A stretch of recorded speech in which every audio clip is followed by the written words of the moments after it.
Universidad Católica Argentina presenta Index, donde la ciencia cuenta sus historias. El podcast del Vicerrectorado de Investigación e Innovación Académica de la UCA. Conducción, Dr. Nicolás Gorbov. Coordinación General, Dra. María Clara Zamora.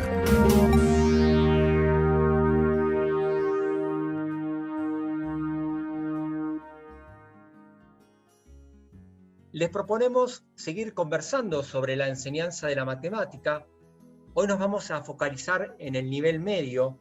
Nos acompaña la profesora Alicia Mendela, profesora de matemática en el Colegio Santo Tomás de Aquino, colegio que es parte integrante de la Universidad Católica Argentina. Bienvenida, Alicia, ¿cómo estás? Gracias por la oportunidad, Nicolás. ¿Cómo comenzó tu vínculo con la matemática y por qué decidiste ser profesora? Hace muchísimos años empieza esta historia. Cuando egresé de la escuela media, mis pasiones eran la biología, la química, las físicas, y elegí estudiar farmacia y bioquímica como carrera que reunía todas mis pasiones. Obviamente que la matemática era parte inherente de la carrera. Pero bueno, la vida decidió que me casara, que mi primer hijo viniera pronto, y estaba en la mitad de la carrera. Cuando nace él, tomo la decisión personal de dedicarme a criar a mi niño y dejé los estudios, pero siempre con la idea de retomarlos. Hacía la carrera docente también dentro de la facultad porque descubría que me gustaba muchísimo la docencia. Cuando nacen ya mis 3 hijos y decido retomar mis estudios, bueno, volver a la Facultad de Farmacia y Bioquímica se hacía complejo, entonces fui por mi otra pasión, que era la docencia. Busqué el lugar que tenía la fama de ser el mejor, el Instituto del Profesorado Joaquín de González, como el mejor lugar para formarme como docente, ya que era mi otra pasión, pero las carreras de química y biología, que eran mi primera opción, se dictaban a la tarde cuando mis niños estaban en casa.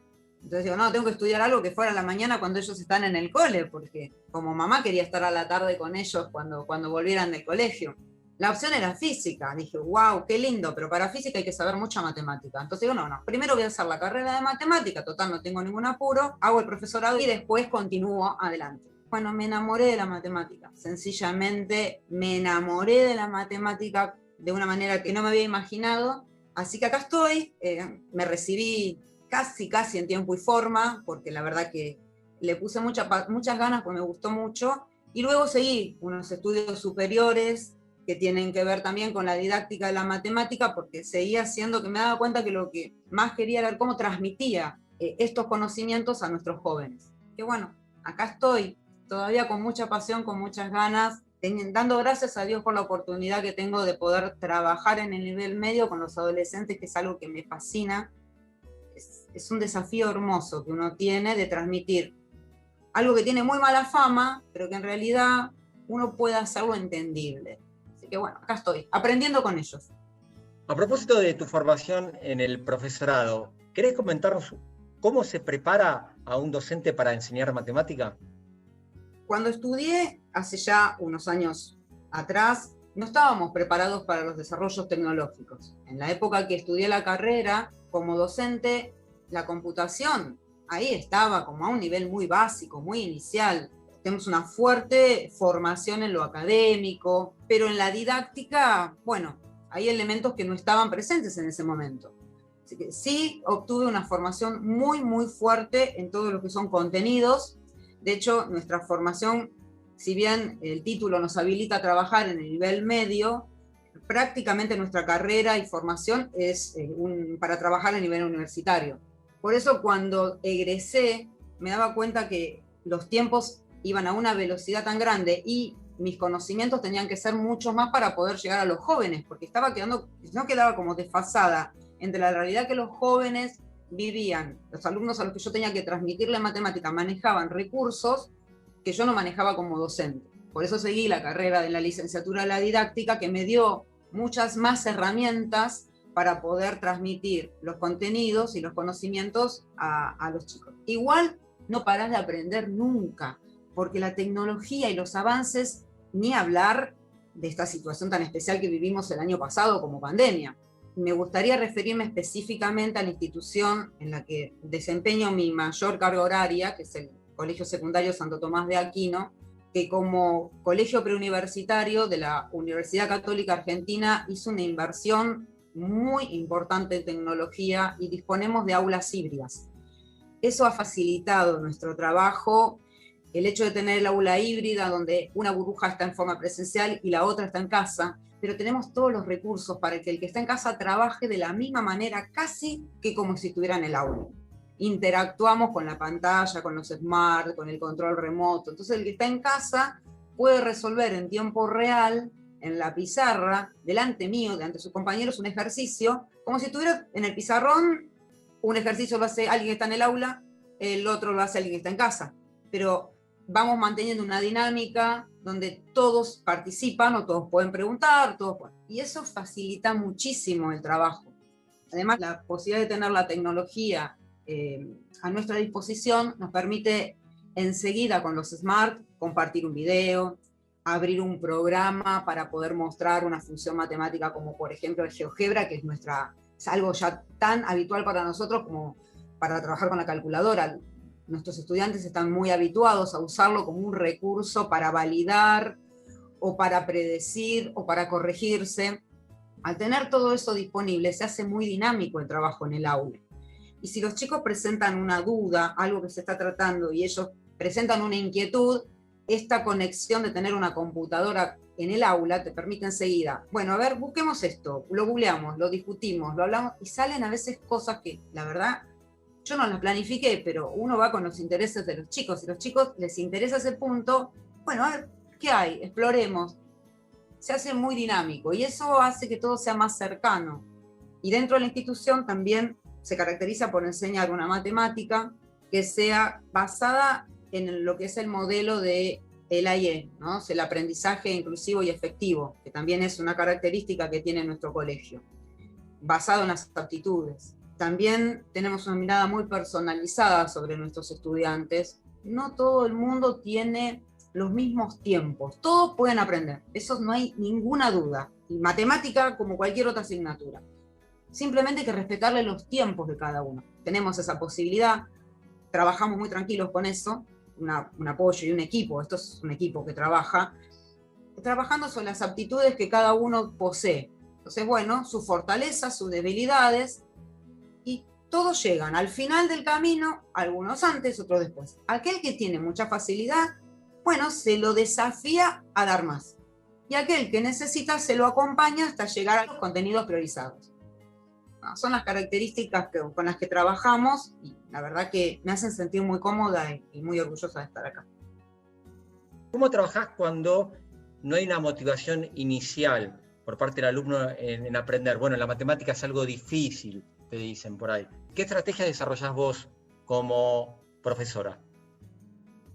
Lo primero que aprendí es empezar a encarar un cierto tema desde una situación que sea cercana a ellos, real de ellos, que la puedan vivir.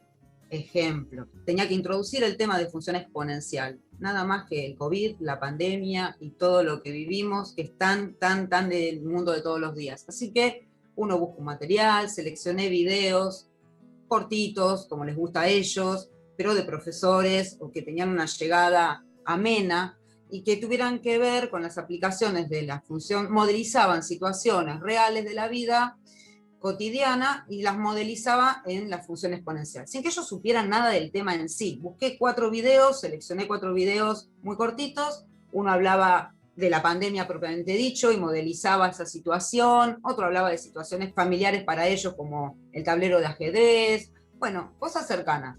Y propuse un primer trabajo en grupo de que pudieran, apenas introducía el tema, los hice trabajar en grupos, los que estaban presencial en el colegio, los que estaban vía Zoom, por grupos de Zoom de las salas, viendo esos videos, les puse un par de preguntitas, qué aprendieron al ver esos videos, bueno, hice unas par de preguntitas simplemente disparadoras, y como conclusión les propuse poner sus conclusiones en un Paddle, que armé especialmente con esas 2 preguntitas, para que ellos pudieran como grupo volcar las respuestas. Luego que hicimos eso, le hicimos la puesta en común, y fue muy sorprendente lo que ellos decían. Dice, uy, estoy aprendiendo que de las funciones que conocíamos, ahora hay otra nueva que modeliza esta situación. El pádel estaba compartido con 2 cuartos que trabajan simultáneo. El pádel era el mismo para los dos y ellos se conocen. Entonces, como tenía que poner nombre, miren, esto, el compañero del otro curso usó esto. Y después de ahí es cuando ellos vieron que esto, que lo formalizo. Después de ahí le doy la formalización matemática. Desarrollamos el modelo de la fórmula. Bueno, viene todo el trabajo matemático concreto, lo que corresponde, la notación, la forma de resolver. Toda la parte dura viene, pero una vez que ellos pueden ver que ese tema no es algo abstracto, este tema va a continuar con los logaritmos, ese pádel quedó abierto, ya saben que tendrá una continuación en la segunda parte, y después va a venir un desafío posterior, donde los voy a desafiar a que ellos propongan, bueno, que ellos modelicen una situación, que propongan, que inventen, o sea, es todo un proceso de una unidad donde los voy haciendo participar y van siendo ellos protagonistas de su propio aprendizaje. Mi desafío es, primero, motivarlos, que se enamoren, como yo, del tema, o por lo menos que traten de ponerle un poquito de amor para entenderlo. Luego que trabajen, y cuando ellos pueden explicarlo, ahí demuestran lo que han aprendido. El año pasado, que fue tan especial y que fue todo virtual, fue otra estrategia diferente. Las estrategias es como que las voy también pensando en función de los grupos y las situaciones que se nos presentan. Tampoco son siempre las mismas. No, es que no sirven. Tenés que pensarlas para el contexto y para el grupo. El año pasado, lo que propuse a los que hoy están en quinto sobre este tema que les estaba costando mucho y que ellos decían que estudiaban mirando videos tutoriales. Usaban los míos y usaban otros. Entonces la propuesta fue, y bueno, ahora que entendemos el tema, para evaluarlos, les propuse que hicieran ellos los propios videos tutoriales, pensando es que yo los iba a usar para la camada que venía atrás de ellos, pensando cómo les hubiera gustado que alguien les explicara tal o cual tema. Hicimos toda una logística, un juego para ver quién hacía qué cosa, producción, 5 videos tutoriales que barrieron toda esta unidad. La verdad los aprobaron todos, porque tuvimos diferentes instancias, obviamente, de evolución y proceso. Y estos videos quedaron como un backup que hoy empecé a usar ya el primero de ellos y también se lo compartí al grupo que hoy está, que es muy lindo porque ven a sus propios compañeros, a los que están hoy un año arriba de ellos, explicándoles el tema y me hacen una linda devolución que les sirve, que entendieron muy bien y que les está ayudando mucho ese video. Son ejemplos, es muy difícil. Uno tiene una mentalidad muy abierta como docente, a aprender todo el tiempo qué recurso es el adecuado, dejarse guiar por ellos también, porque los estudiantes también te pueden enseñar qué viene mejor para ellos. Yo también les pregunto, a veces, ¿les sirve esto? ¿Se les ocurre otra mejor idea en que les pueda acercar este tema o tal o cual otro tema? Escucharlos. O sea, a mí me gusta mucho innovar y no puedo decirte más que no tengo una receta. Tengo conocimientos y tengo ganas y los escucho y van saliendo. ¿Qué pasa con la parte más mecánica de la matemática? No sé si se sigue estudiando así hoy, de los ejercicios, ¿no? Yo me acuerdo en mi época la guía de trabajos prácticos, lo que hay que practicar y de alguna manera repetir, mecanizar. ¿Cómo se estudia hoy matemática? ¿Cómo trabajan los chicos la matemática en forma personal? Una vez que ya entendieron por ahí el concepto en el aula, pero tienen que incorporarlo. Desde ya, lo primero, la idea es vayan entendiendo el concepto. Y la segunda idea, en estos tiempos que hemos aprendido y que hemos evolucionado de quizás de mis años de estudiante hace ya muchos años atrás a hoy, es que hay que entender lo que hacemos. Luego la formalización, por supuesto, este es un colegio, los 2 colegios donde me desempeño son colegios universitarios, entonces la formalidad, la forma correcta de la simbología matemática, la forma correcta de presentar o desarrollar un procedimiento, un mecanismo, por supuesto que se exige. Pero primero entender lo que hacemos. Lo que más valido en mis estudiantes es la coherencia con sus resultados. Si un resultado, ellos siempre saben que se puede validar. Algo que un procedimiento tiene siempre una validación. Entonces ellos tienen que ver si es coherente lo que están desarrollando, si el resultado que están encontrando es lógico o esperable.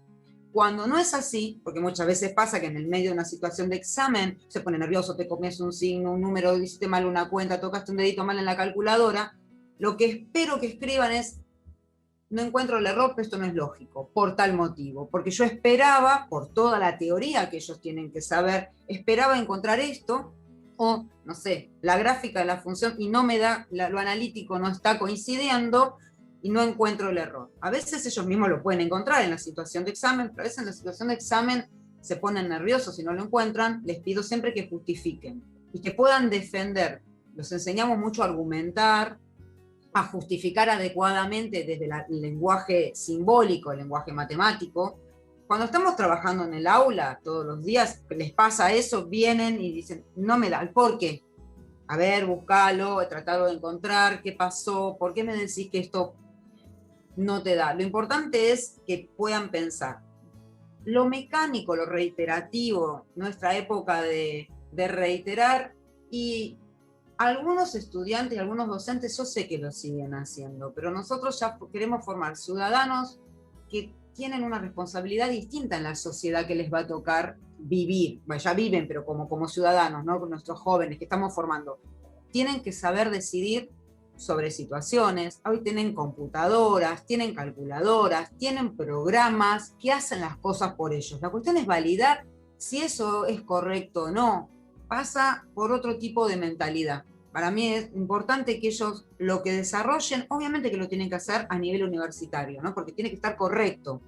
Pero lo más importante no es lo mecánico, sino que puedan entender lo que hacen, validar lo que hacen y encontrarle la lógica a lo que hacen. En esto de trabajar, llegar a un resultado, formalizar, encontrar la lógica, ¿hay también una dimensión que tiene que ver con la estética? En la matemática, ¿hay una estética en la matemática? ¿Hay una belleza en la matemática? ¿Qué opinas? Bueno, me preguntas a mí y sí, yo la veo hermosa. Seguro que sí. Será que me apasiona, obvio, pero la trabajamos. Vos sabés que me permito contar algo que me encantó. Cuando la sede colegiales, que es donde ahora ejerzo, del Colegio Santo Tomás de Aquino se inició, me tocó ser profesora de primer año. Estábamos solitos acá en el colegio. Y me pasó algo muy lindo con esa primera camada, que hoy está en quinto y todavía se acuerdan.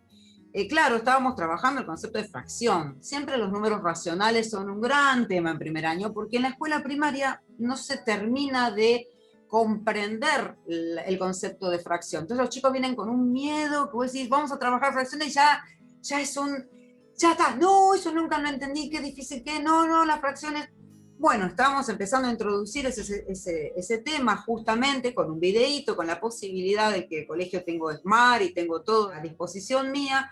Y, no sé, surgió una pregunta de ellos, no recuerdo con detalle qué pasó, pero la inquietud de ellos pasaba por algo, que se llama, yo les nombré los fractales. Y ellos, ¿qué es eso? Bueno, en el momento exploramos, abrimos el Smart, abrimos el Google, buscamos, encontramos un videíto, les compartí lo que era un fractal, les conté que los fractales es una cosa hermosísima, les mostré ejemplos de fractales. Los fractales tienen que ver mucho también con la tecnología, con las computadoras. De hecho, nacieron a causa de eso. En la actualidad se aplican por eso.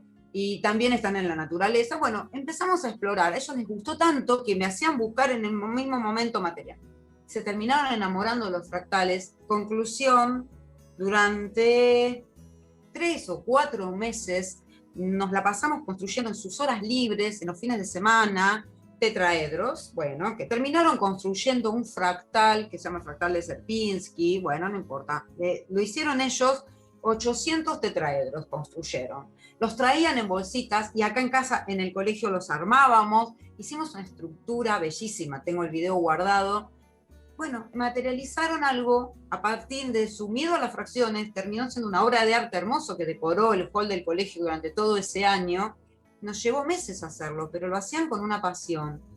Y bueno, todavía al día de hoy se acuerdan lo que son los fractales.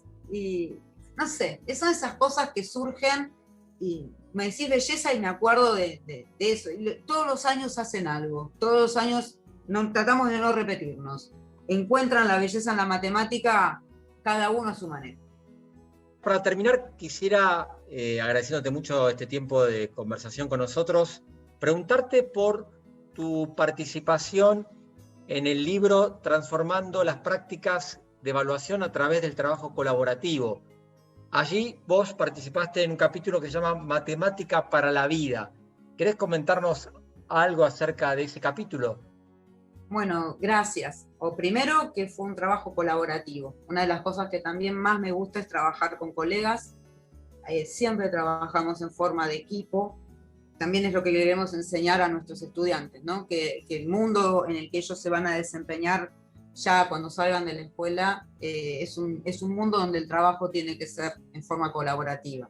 Fue una posibilidad de poder trabajar con el magíster Pedro Ravela, que tan generosamente nos invitó a participar en la escritura de su libro, y era eso. Nosotros lo que hacemos es pensar un modelo de evaluación, que fue un proceso. El capítulo cuenta eso. Es un modelo evaluativo, una evaluación auténtica, real, basada en algo que se puede hacer realmente y en el colegio.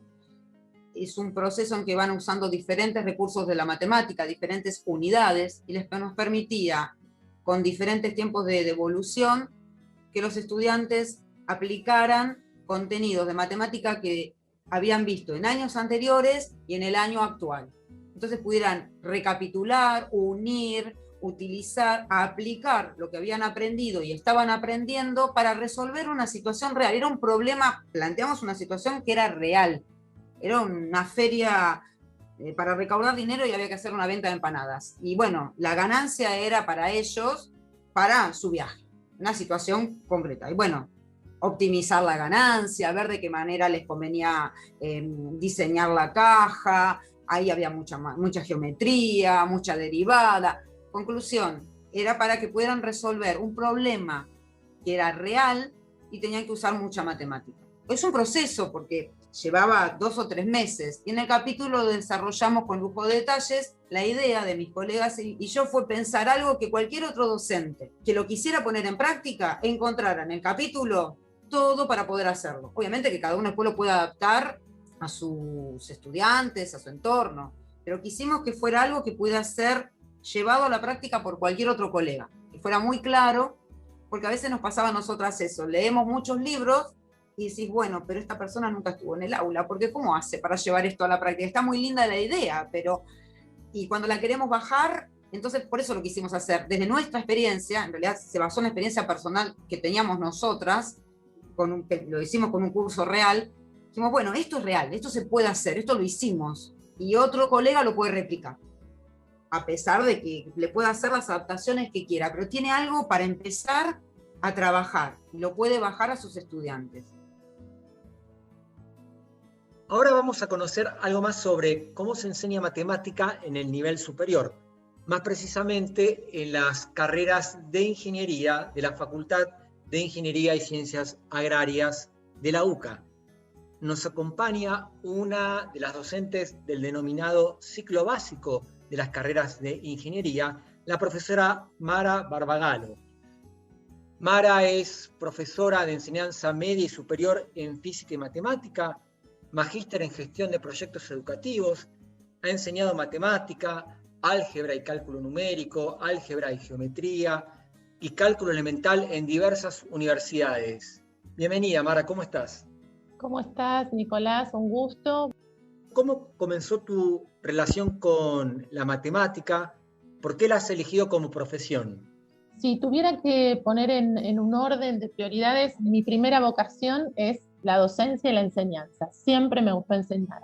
A tal punto que en algún momento me pregunté, bueno, ¿y cuál de todas las áreas o disciplinas? Casi que en algún momento había varias que me convencían o me gustaban, porque lo mío era enseñar. Había una pasión muy grande por lo que es la educación, y me fui dando cuenta que la matemática sirvió como herramienta, como vehículo, como excusa. En el secundario no me costaba, me gustaba, me resultaba entretenida. En la forma de pensamiento lógico me fui dando cuenta que era, bueno, el más afín con mi estilo también, de encarar otras cosas de la vida, ¿no? Esto de ser un poco estructurado, ordenado, el uso de la lógica.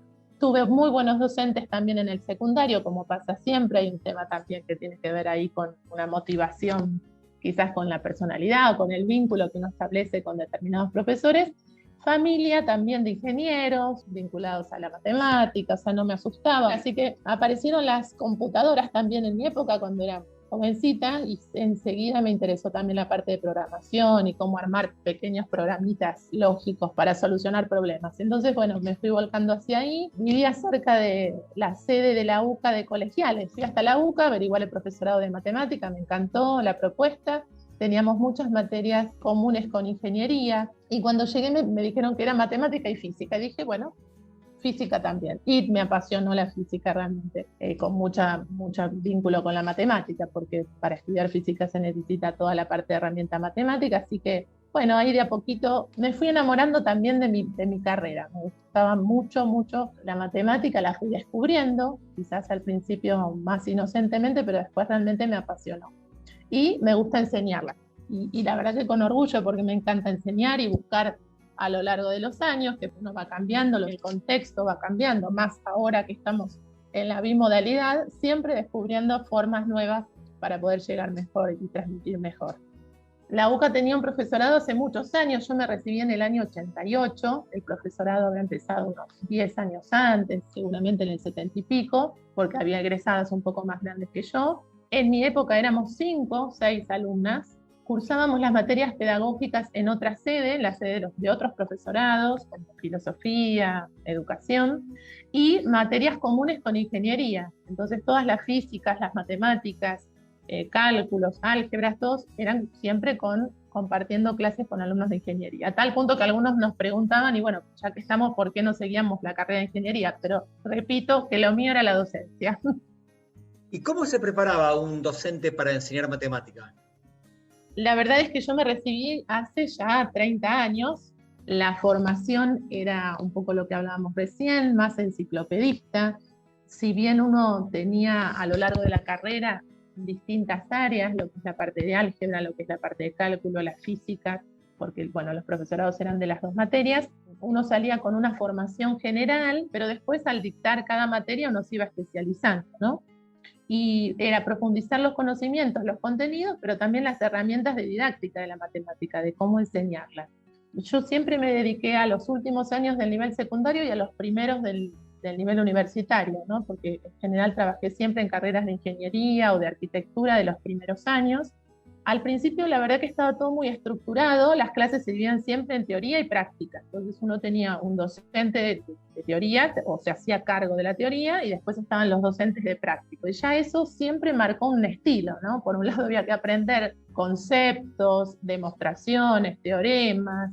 El vínculo era como algo bastante conceptual, bastante abstracto, y después por otro lado sentarse a hacer ejercicios. Un poco siempre los docentes nos cuestionábamos después esta desconexión a veces, ¿no? Parecían como dos mundos diferentes. En las clases teóricas, en general, uno lo que hacía era más bien expositivo, aunque siempre tratando de lograr el vínculo con los alumnos para que pudieran seguir las clases. Esto fue cambiando a lo largo del tiempo. Esto fue cambiando y las clases se hicieron más teórico-prácticas, a tal punto que, bueno, la didáctica de la matemática va enseñando que si el alumno de alguna manera no participa de la clase activamente, no aprende. El conocimiento se fija por una participación con mayor protagonismo y con mayor intervención del alumno. Tu experiencia como profesora ya en las carreras de ingeniería, ¿qué se enseña y cómo se enseña? Y además quería preguntarte si ha cambiado a lo largo de los años. Se me ocurre un hito puede ser la acreditación de las carreras de ingeniería, si la intervención de la CONEAU trajo consigo alguna modificación en la forma de enseñanza en la matemática. Bueno, fundamentalmente hubo un cambio muy importante ahí en lo que fue la reducción de la cursada de materias anuales a materias cuatrimestrales. Eso cambió muchísimo también la forma de dar clase. Pensemos que al principio con la cursada anual había entre 2 y 3 parciales en el medio, había que aprobar la cursada y luego el final. Los tiempos eran otros, al ser una materia anual los alumnos tenían tiempo además de procesar mucha información, de ir decantándola a lo largo de la cursada anual, y el ritmo de trabajo y de enseñanza era mucho más estancado por módulos o por unidades que uno iba avanzando. Al cuatrimestralizarse, los contenidos hubo que revisarlos, llevarlos a su expresión mínima, a tal punto que una de las cosas que se perdió, por ejemplo, se dejó de hacer son las demostraciones.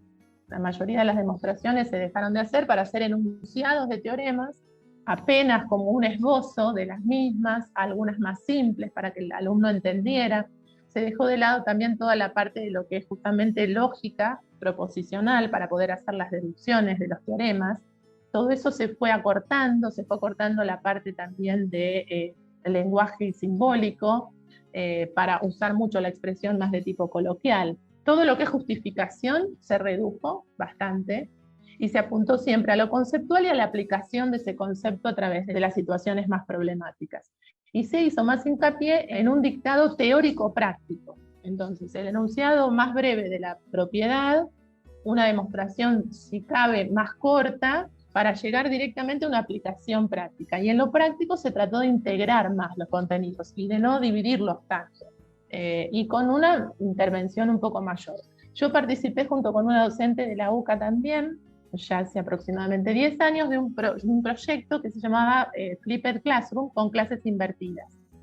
Ante esta problemática de alumnos un poco pasivos que se sentaban a escuchar una teórica o que se sentaban a hacer la parte práctica y cuando llegaba el momento de la práctica quizás no habían estudiado la teórica o no habían podido participar y aprenderla, y con poca motivación a veces para aprender. Uno por ahí veía anteriormente que los alumnos que seguían ingeniería eran más apasionados por la matemática. Ahora no tanto, inclusive uno ve que hay chicos que realmente les cuestan las matemáticas, pero que igual la carrera les interesa, o les interesan otras áreas, ¿no?, de aplicación.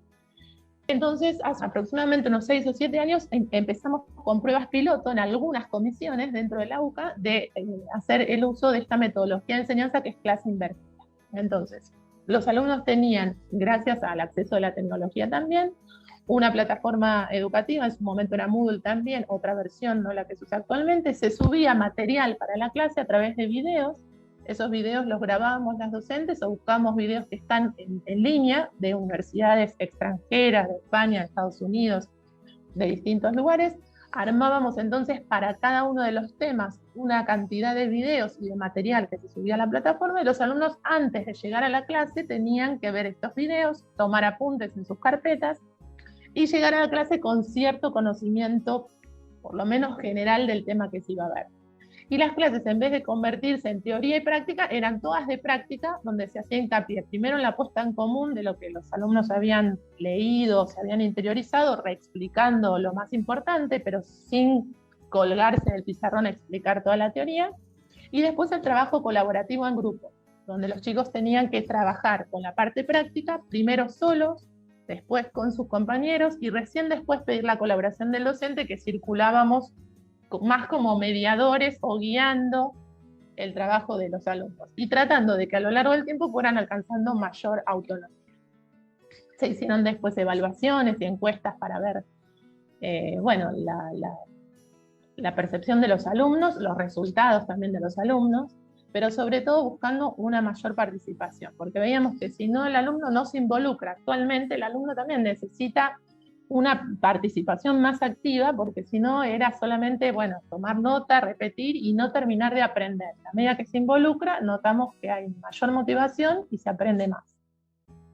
¿Qué estrategias desarrollás para vencer esa resistencia inicial que a veces supone el estudio de la matemática? Hay dos aspectos también, y es primero el desmitificar el tema de que hay un común consenso general de la sociedad, inclusive, que todas las materias exactas son las materias más difíciles y las que más cuestan. Una vez en una charla, en una entrevista, escuché al matemático y también escritor Guillermo Martínez, argentino, que él decía que ese mito tiene que ver con que en todas las demás áreas el lenguaje que se utiliza en la matemática es completamente distinto. Entonces parece como inaccesible, mientras que en todas las otras áreas el lenguaje es común, que es el mismo que usamos para todo lo demás.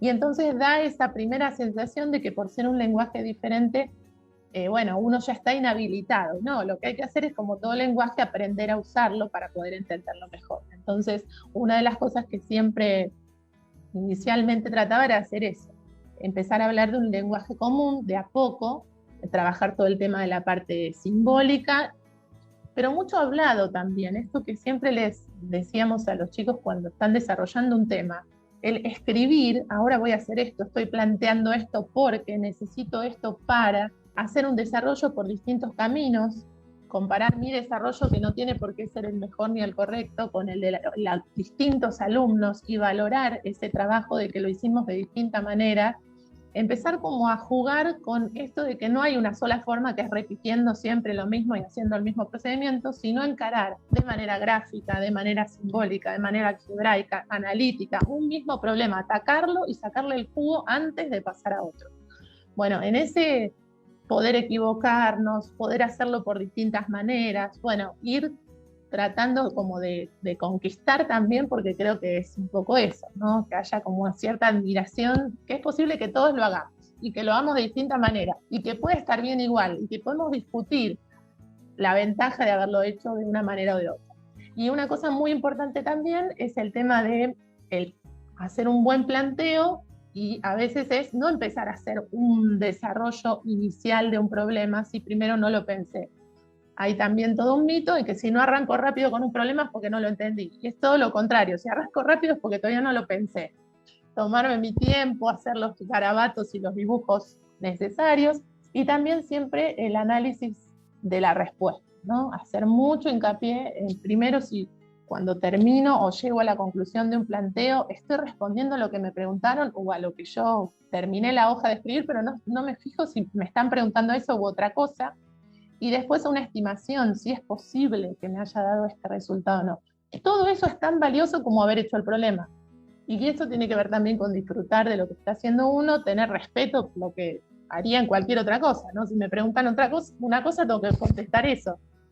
Y el trabajo que hace el alumno en forma personal, más allá de lo que se trabaja en la clase, ¿cómo se estudia hoy matemática? Los alumnos, por ejemplo, de ingeniería. Estos 2 últimos años, la verdad que estamos atravesando por un momento muy especial, ¿no? A nivel mundial. Y estamos también en un proceso de investigación, en el sentido de que estamos viendo qué pasa con estos van a ser 2 años de cursada absolutamente virtual. La ventaja de la virtualidad ha facilitado el acceso de los alumnos a las clases. Se trató de trabajar de una forma similar a lo que veníamos trabajando en la presencialidad, que es esto de la cursada teórico-práctica, pero por ejemplo todo lo que es consulta en clase ha disminuido muchísimo, desde estar con las cámaras apagadas, donde entonces estamos los docentes por ahí solos hablando, no saber si está el alumno o no está, y otros sí, otros alumnos que bueno, tienen por su temperamento, su forma de ser, entienden que si no se pregunta, no se aprende.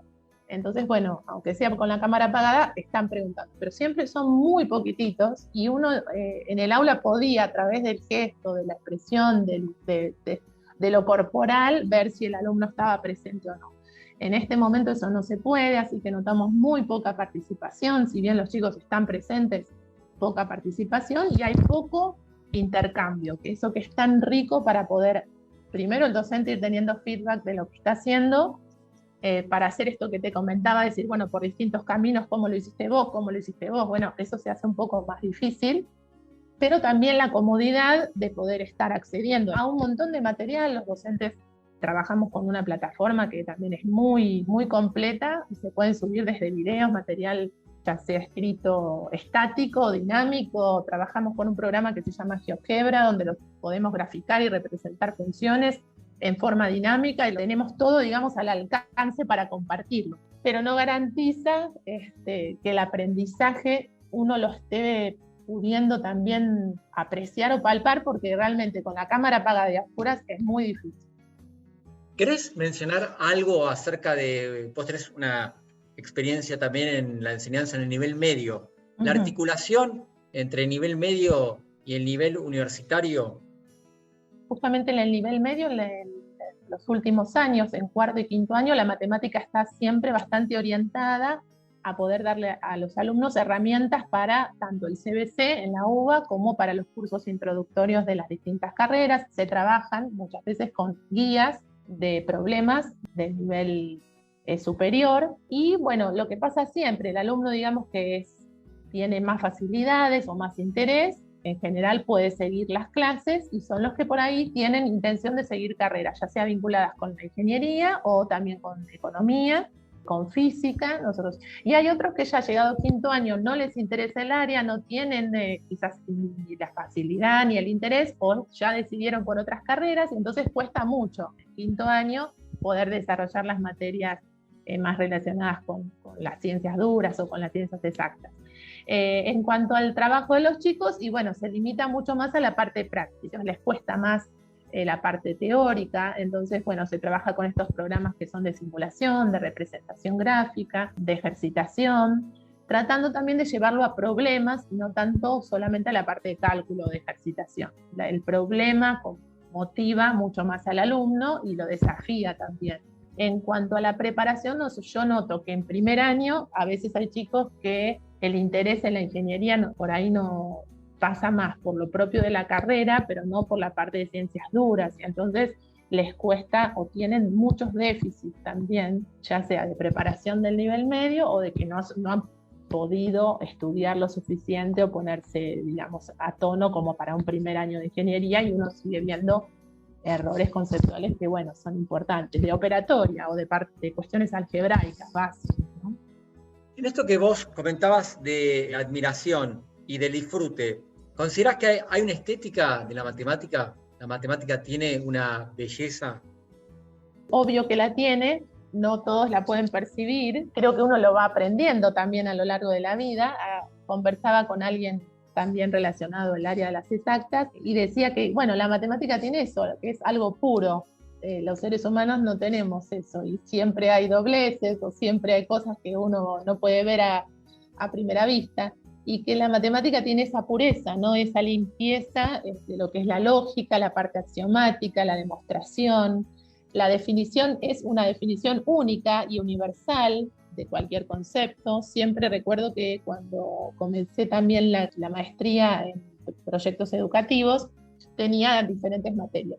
Y en algunas materias más del área social, los docentes empezaban la clase y decían, bueno, según este paradigma vamos a definir al sujeto como tal cosa. Y según este otro paradigma definimos al sujeto como tal otra. Y yo, que soy de las exactas, decía, imposible, para nosotros las definiciones son únicas y son bellas y universales y puras, y a nadie se le va a ocurrir definir de otra manera lo que ya está definido. En la esencia de eso también hay una forma de pensar, una forma de pararse, una forma también de ejecutar las cosas propias, ¿no? de la vida, y eso es lo que a mí más me gusta también, ¿no? Este pensamiento más estructurado, más deductivo, inductivo, también hay intuición, y esa intuición es la que permite generar, bueno, un planteo de algo que después se podrá demostrar o no, y además es también como una especie de, los axiomas se van construyendo y armando una torre cada vez más compleja que no tiene límites y que siempre habrá algo más por demostrar, ¿no? Y sobre todo las conexiones que tiene todo eso con cualquier otra disciplina, donde uno busque, hay un matemático desde la medicina,